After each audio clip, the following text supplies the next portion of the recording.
All right, today we're diving into a source that makes a truly massive claim.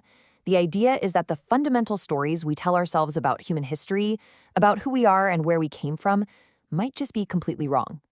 So let me ask you this. What if everything you've been taught about humanity's journey is just a carefully constructed myth? The idea that we're naturally selfish, materialistic, and always marching forward on a straight line of progress. That's the central question this source forces us to think about. You see, the core argument here is that for most of our history, we humans weren't driven by the things we assume today. Instead, we were guided by this powerful imagination, a really deep spiritual impulse, and an incredible freedom to just experiment with how we wanted to live. So, how did we get it so wrong? Well, the first pillar of our modern story that the source just completely dismantles is this idea that we are, at our core, materialistic creatures driven only by our own self-interest. The story we usually get is that we're all about money, sex, and power. Simple, right? But this source argues that our true drivers are way more profound. Things like a religious impulse to find meaning, a deep desire for diversity and self-expression, and just a natural innate curiosity to explore the world. So you have to ask, why push this myth?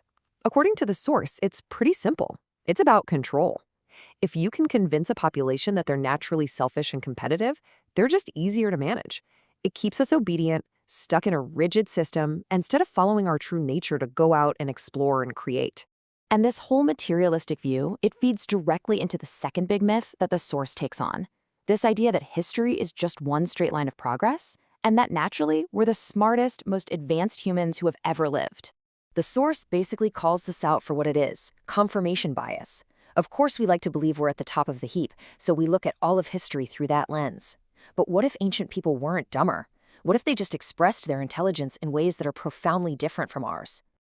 So, think about this for a second. The source poses this question to make you see a different kind of genius. For the ancient Polynesians who settled the entire Pacific, the answer wasn't some physical tool. It was an incredibly powerful, trained imagination. I mean, these navigators were running a complex computer, but it was all in their heads. They were processing star charts, memorizing the feel of ocean currents and swell patterns, reading the wind, and even recognizing the ecosystems of islands that were miles away. All of it in their minds, often without sleep, where a single mistake, well, it meant death. That's not primitive. That's an absolutely incredible act of mental power. The source uses the pyramids to explore this even more. The real difference wasn't about technology, it was about purpose. Ancient projects like these were driven by religious devotion, a shared vision to bring heaven to earth. The work was careful, it was meticulous. Today, well, a lot of the time the goal is just to make more money, broken down into a top-down process where the big vision gets lost. We aim for cheap and fast. And here's the real punchline. The source argues that with all our computers and all our machines, we'd probably fail to build the pyramids today. Not because we don't have the technical know-how, but because we lack that unifying spiritual purpose, that shared vision that could inspire hundreds of thousands of people to dedicate their lives to a single sacred goal. Now, these myths about materialism and progress, they also shape our ideas about society itself. The source really challenges the assumption that things like the nuclear family and rigid hierarchies are the only natural way for us to live. For instance, the source points to evidence that matriarchal societies were not only common, but also incredibly stable. In these systems, women held the primary power, and that power really came from having complete autonomy over their own bodies. And that, as you can imagine, created a very different kind of social dynamic. So why would a structure like this work so well? The source points to pleasure. Sure, but it was also a brilliant political strategy. By having multiple partners, women could create a harmony between men who might otherwise compete. And crucially, by hiding who the father was, it meant that every man in the community felt a collective responsibility for every single child. It created this huge social safety net.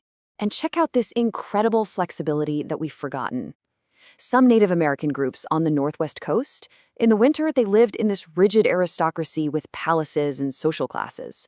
But in the summer, they just dissolved that whole structure and formed small, egalitarian bands. They weren't hardwired for one system. They were built to adapt. They literally became different people with the changing seasons. So where does all this leave us? The source kind of brings all these broken myths together into one powerful conclusion about what humanity has actually lost by embracing this purely materialistic worldview. The source describes this cycle that happened over and over again. A society would start with a powerful, shared vision.